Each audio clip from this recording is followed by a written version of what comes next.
Welcome to my channel. আজকের ভিডিওতে যারা 2025 সালে মাধ্যমিক পরীক্ষা দেবে তো তাদের জন্য এই প্রিভিয়াস 10 বছরের কোশ্চেন পেপারগুলো দেখবে পরপর সমাধান করে দিচ্ছি।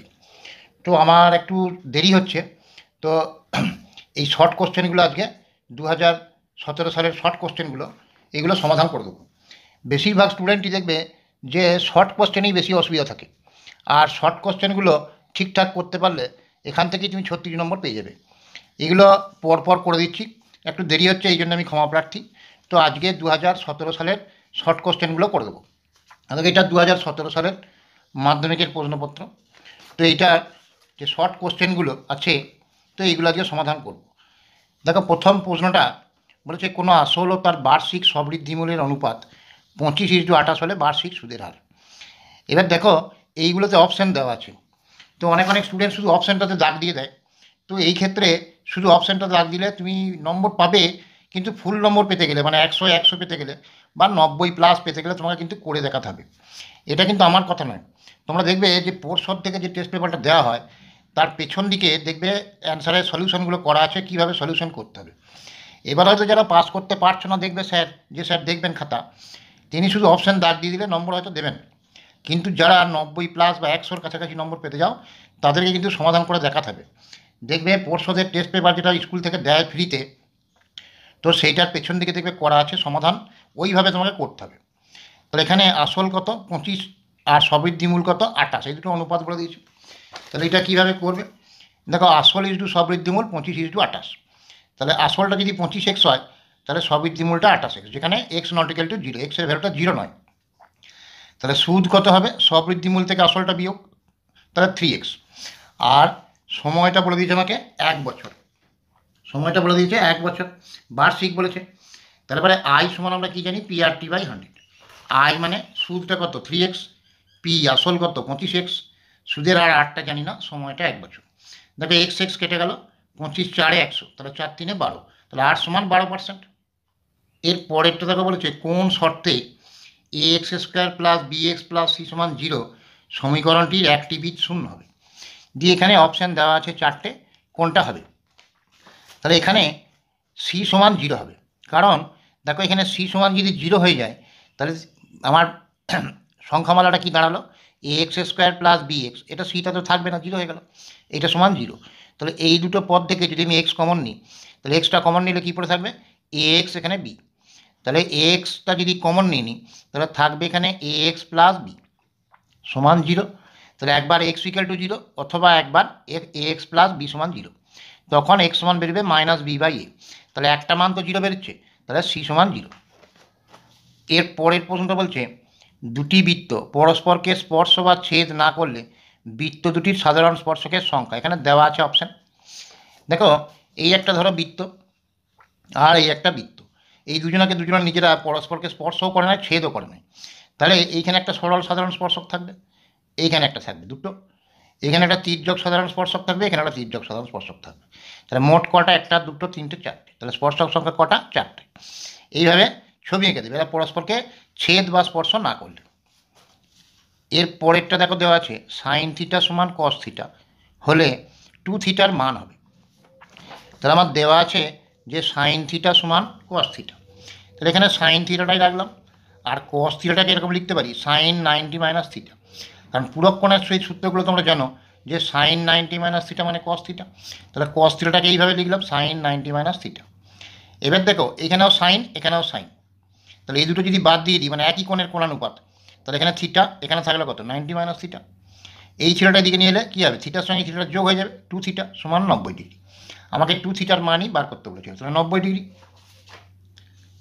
এর পরেরটা বলেছে দেখো যে একটা শঙ্কুর ভূমির ব্যাসার্ধের দৈর্ঘ্য এবং উচ্চতা প্রত্যেকটির দ্বিগুণ হলে শঙ্কুটির আয়তন হয় পূর্বের আয়তনের এখানে 3 গুণ 4 গুণ 6 গুণ 8 গুণ দিয়ে দিয়েছে। এবার এটা কী করবো, দেখো যে শঙ্কুর ব্যাসার্ধ যদি আমি আর ধরি আর উচ্চতা যদি এইচ ধরি তাহলে কত হবে, 1/3 πr², যেটা হচ্ছে আয়তন হবে। আর বলছে ব্যাসার্ধ এবং উচ্চতা দুজনাকেই দ্বিগুণ করছে, তাহলে ব্যাসার্ধটা আর ছিল, আমি যদি 2r করি তাহলে 2r এর হোল স্কোয়ার, উচ্চতাটা এইচ ছিল, দ্বিগুণ করলাম মানে 2h। তাহলে দেখো 1/3 π 1/3 π কেটে গেল, তাহলে এখানে 2r স্কোয়ার মানে কত 4r², আর এখানে 2, তাহলে 8r², আর এখানে এইচ 8r²h। আর নিচে আছে আর স্কোয়ার এইচ। আর স্কোয়ার এইচ কেটে গেল, মানে 8 থাকলো। তাহলে ক গুণ হবে? 8 গুণ। এর পরেরটা দেখো বলেছে 2, 8, 2, 3, 8, 5, 9, 5, 6 সংখ্যাগুলির মধ্যমা। মধ্যমা যদি বার করতে হয়, এখানে দেখো কটা সংখ্যা আছে, 1, 2, 3, 4, 5, 6, 7, 8, 9টা। মধ্যমা বার করতে হলে এই মানগুলোকে ঊর্ধ্বক্রমে প্রথমে সাজাতে হবে। তাহলে ঊর্ধ্বক্রমে সাজালে দেখো 2 প্রথমে দুটো আছে, তারপরে একটা 3, তারপরে দুটো 5, তারপরে 6, তারপরে দুটো 8, তারপরে 9, মোট 9টা সংখ্যা। তাহলে মধ্যমা মানে ঠিক মাঝের পদটা। তাহলে এইদিকে 4টে যদি বাদ দিয়ে দিই, এদিকে 4টে যদি বাদ দিয়ে দিই, তাহলে মাঝে কোনটা থাকলো? 5। তাহলে মধ্যমা কত হলো? 5। মধ্যমা বার করতে হলে এই মানগুলোকে মানের ঊর্ধ্বক্রমে প্রথমে সাজিয়ে নিতে হবে পরপর, দিয়ে যেটা মাঝে পড়বে, যেহেতু 9টা আছে, তাহলে এদিকে 4টে, এদিকে 4টে, বাদ মাঝখানেরটা। এরপরে তোমরা যদি জোড় সংখ্যা থাকে, ধরো 9টা সংখ্যা আছে, যদি 10টা সংখ্যা থাকে, তাহলে মাঝের পদটা গড় হয়ে যাবে। তো মনে করো যে মাঝের পদে 5 আর 6 পড়েছে, 10টা যদি সংখ্যা থাকে, তাহলে এই দুটো যোগ করে 2 দিয়ে ভাগ, মানে গড় বার করে দেবে। এক্ষেত্রে মাঝের পদ 5 হচ্ছে, কারণ হচ্ছে এখানে 9টা সংখ্যা আছে। তাহলে এদিকে 4টে, এদিকে 4টে বাদ দিলে মাঝখানে 5, তাহলে মধ্যমা 5। এরপরে দেখো বলেছে যে শূন্যস্থান পূরণ করো। কোনো মূলধনের বার্ষিক শতকরা একই সুদের হারে ড্যাশ বছরের সরল সুদ ও চক্রবৃদ্ধি সুদের পরিমাণ সমান হবে। তাহলে সরল সুদ আর চক্রবৃদ্ধি সুদ 1 বছরে সমান হয়। 1 বছরে সরল সুদ যা হয়, চক্রবৃদ্ধি সুদও তাই হয়। তাহলে এটা কী হবে? 1 বছরে। এর পরেরটা বলেছে ax square plus bx plus c সমান 0, যেখানে a নট ইকুয়াল টু 0। এই দ্বিঘাত সমীকরণের বি স্কোয়ার সমান 4ac হলে বীজদ্বয় বাস্তব ড্যাশ হবে। দেখো বি স্কোয়ার সমান 4ac বলেছে, তাহলে 4ac-টাকে এইদিকে নিয়ে এলে কী হবে? বি স্কোয়ার মাইনাস 4ac সমান 0। তোমরা দ্বিঘাত সমীকরণের সূত্র থেকে জানো যে বি স্কোয়ার মাইনাস 4ac সমান 0 যদি হয়, বীজদ্বয় কী হয়? বাস্তব সমান হয়। তাহলে বাস্তব সমান হবে। এর পরের শূন্যস্থানটা বলেছে দেখো, দুটি ত্রিভুজের বাহুগুলির দৈর্ঘ্যের পরিমাণ সমানুপাতে থাকলে ত্রিভুজ দুটি ড্যাশ হবে, এটা সদৃশ হবে। যদি কোণগুলো সমান হয় ত্রিভুজের, সেটা ক্ষেত্রেও সদৃশ হবে। আর বাহুগুলো যদি সমানুপাতে থাকে, সেটাও ক্ষেত্রেও ত্রিভুজ দুটো সদৃশ হবে। এর পরের প্রশ্নটা থেকে বলেছে যে cos square theta minus sine square theta সমান 1/x, যেখানে x গ্রেটার দেন 1 হলে cos to the power 4 theta minus sine to the power 4 theta এটা সমান কত হবে? দেখো আমাকে বার করতে বলেছে cos to the power 4 theta minus sine to the power 4 theta. এই 4 theta, cos to the power 4 theta, এটাকে লিখতে পারি cos স্কোয়ার থিটার হোল স্কোয়ার, এটা লিখতে পারি সাইন স্কোয়ার থিটার হোল স্কোয়ার। তাহলে এইটাকে যদি a মনে করি, এইটাকে যদি b মনে করি, তাহলে a square minus b square কী formula? a plus b into a minus b। এবার আমরা ত্রিকোণমিতিক যে সূত্রগুলো, মানে অভেদগুলো থেকে জানি যে sine square theta plus cos square theta সমান 1, আর এইটার ভ্যালু তো দেওয়া ছিল 1/x। ব্র্যাকেটে এই যে ফর্মুলা থেকে পেয়েছি এটার ভ্যালু 1, এটা লিখে দিলাম। তাহলে 1 ইন্টু 1/x, তাহলে 1/x-ই অ্যান্সার হবে। এর পরেরটা বলেছে একটা নিরেট অর্ধগোলকের সমতলের সংখ্যা। তাহলে নিরেট অর্ধগোলক, দেখো এই ধারটা গোলকে, অর্ধগোলকের এই ধারটা বক্রতল আর এই ধারটা সমতল। তাহলে একটা সমতল থাকে আর একটা বক্রতল থাকে। এখানে বলেছিল সমতল সংখ্যা, তাহলে কটি? 1টি। এর পরেরটা বলেছে দেখো x1 x2 x3 dot dot D xn পর্যন্ত এই n সংখ্যক সংখ্যার গড় x বার বলে দিয়েছে। তাহলে কে x1 কে x2 কে x3 কে xn এদের গড় কত হবে? তাহলে কেটা প্রত্যেকটা রাশির সঙ্গে দেখো গুণ আকারে আছে, তাহলে গড়টাও হবে কে এক্স বার, মানে এক্স বারের সঙ্গে কেটা গুণ আকারে থাকবে, যেখানে কে নট ইকুয়াল টু 0। এর পরের প্রশ্নটা বলেছে দেখো এ 10,000 টাকা দিয়ে ব্যবসা শুরু করার 6 মাস পরে বি 20,000 টাকা দিল, বৎসরান্তে তাদের লাভের লভ্যাংশের পরিমাণ সমান হবে, এটা সত্য না মিথ্যা? তাহলে দেখো এ তো 10,000 টাকা বছরের প্রথমে দিয়েছিল, আর বছরের শেষে হিসাব হচ্ছে বৎসরান্তে। তাহলে এই এর টাকাটা 10,000 টাকাটা 12 মাস খাটছে, তাহলে 10,000 ইন্টু 12 মাস মানে 1 মাসে নিয়োজিত সমতুল্য মূলধন। আর এর 6 মাস পর বি দিয়েছে 20,000 টাকা, তাহলে বি এর টাকাটা 6 মাস খাটছে, মানে 1 মাসে নিয়োজিত সমতুল্য মূলধন 20,000 ইন্টু 6। তাহলে 10,000-কে 12 দিয়ে গুণ করলে 1,20,000, আর 20,000-কে 6 দিয়ে গুণ করলে এটা হবে 1,20,000, দুটোই সমান, তাহলে 1:1, তাহলে সমান হবে, তাহলে এটা সত্য। এর পরেরটা বলেছে যে এক্স সমান 2 + √3 হলে এক্স প্লাস 1/x এর মান হবে 2√3, এটা সত্য না মিথ্যা? দেখো এক্স এর ভ্যালু 2 + √3, আর 1/x মানে 1/, এই রাশিটা লিখে যদি হরের করণেশন করি কি হয়, এই যে রাশিটা আছে এটা মিশ্র দ্বিঘাতকরণী, এইগুলো অনন্যকটা কি হয়, এর অনুবন্ধীকরণী হয়। অনুবন্ধীকরণী মানে কি, এইটা প্লাস এটা ছিল রুট আর সেটা চিহ্ন চেঞ্জ হয়ে যাবে। তাহলে 1/x-এর ভ্যালু কত হবে, 2 - √3। তাহলে এইটা এক্সের ভ্যালু, এইটা 1/x-এর ভ্যালু, প্লাস √3 - √3 কেটে গেল। তাহলে 2 আর 2 4 হবে, কিন্তু এখানে বলেছিল 2√3, তাহলে এটা মিথ্যা। এবার বলেছে 7 সেমি ও 3 সেমি ব্যাসার্ধের দুটি বৃত্ত বহিঃস্পর্শ করলে তাদের কেন্দ্রদ্বয়ের দূরত্ব হবে 4 সেমি। তাহলে এটা মিথ্যা হবে। কেন হবে? এই একটা বৃত্ত, এর ব্যাসার্ধ 7, এই একটা বৃত্ত, এর ব্যাসার্ধ 3। তাহলে কেন্দ্রদ্বয়ের মধ্যে দূরত্ব দেখো, এখান থেকে এটা 7, এখান থেকে এটা 3, তাহলে 7 আর 3 10 হবে, কিন্তু এখানে বলেছে 4 হবে।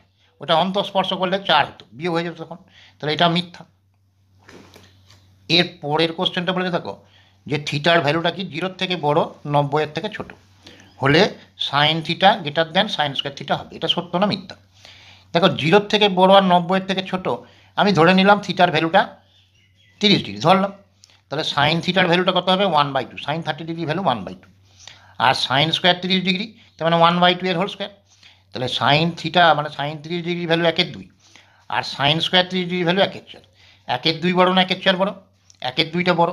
দেখো হরগুলো সমান আছে, যার লব ছোট সেই বড়, তাহলে 1/2টাই বড় হচ্ছে, তার মানে সাইন থিটাটাই বড় হচ্ছে, তাহলে এটা সত্য। এর পরের কোশ্চেনটা বলেছে দেখো, একটি অর্ধগোলকের সমগ্রতলের ক্ষেত্রফল 36 পাই বর্গ সেমি হলে উহার ব্যাসার্ধ 3 সেমি হবে। এখানে দেখো এই অর্ধগোলকটা নিরেট না ফাঁপা সেটা কিন্তু বলে দেয়নি, বলেছে গোলক অর্ধগোলকের সমগ্রতলের ক্ষেত্রফল 36 পাই। তো আমি যদি নিরেটই ধরি তাহলে 3πr², এখানে 3 সেমি বলেছিল ব্যাসার্ধ, তাহলে 3 যদি ব্যাসার্ধ হয় 3πr², নিরেট হলে পারে, তাহলে 3² 9 × 3 27 পাই। আর যদি আমি ফাঁপাই ধরি তাহলে ক্ষেত্রফল কত হবে সমগ্রতলের, ফাঁপা হলে তো একটাই বক্রতল থাকে, তাহলে 2πr², আর এখানে 3 বলে দিয়েছে, তাহলে 3² 9 × 2 কত হলো 18 পাই। তাহলে 36 পাই কিছুতেই হচ্ছে না, নিরেটই হোক আর ফাঁপাই হোক। নিরেট হলে দেখো সূত্র হচ্ছে কি, সমগ্রতলের ক্ষেত্রফল 3πr², এখানে আর মানে ব্যাসার্ধটা 3 বলেছিল, 3 যদি হয় তাহলে 3² 9 × 3 27 পাই। আর যদি এটা ফাঁপা হয়, ফাঁপা হলে কত হবে 2πr², 3² 9 × 2 = 18 পাই, তাহলে কোনো ক্ষেত্রেই 36 পাই হচ্ছে না, তাহলে এটা মিথ্যা। এর পরেরটা বলেছে দেখো, ওজাইব দুটির ছেদবিন্দু থেকে এক্স অক্ষের উপর লম্ব টানলে এক্স অক্ষ লম্বের ছেদবিন্দুর ভুজই হলো মধ্যমা। একটা ক্ষুদ্রতর সূচক ওজাইব আর একটা বৃহত্তর সূচক ওজাইব এঁকে যে ছেদবিন্দুটা বেরোবে, ওই ছেদবিন্দু থেকে যদি এক্স অক্ষের উপর লম্ব টানা হয় ওই ভুজটাই হবে মধ্যমা, এটাই সত্য, তাহলে এটা সত্য। তাহলে আজকে এই 2017 সালের এইখান পর্যন্ত 3 নম্বর পর্যন্ত সমস্ত শর্ট কোশ্চেনের অ্যান্সার করে দিলাম। তো যদি ভিডিও ভালো লেগে থাকে লাইক করো, শেয়ার করো, সাবস্ক্রাইব করো। আর কারা কোনো অসুবিধা থাকলে, যে কোনো অঙ্কতে কোনো অসুবিধা থাকলে মাধ্যমিক লেভেলের, আমাকে হোয়াটসঅ্যাপে বা কমেন্টে জানাতে পারো, আমি করে দেওয়ার যথাসাধ্য চেষ্টা করব।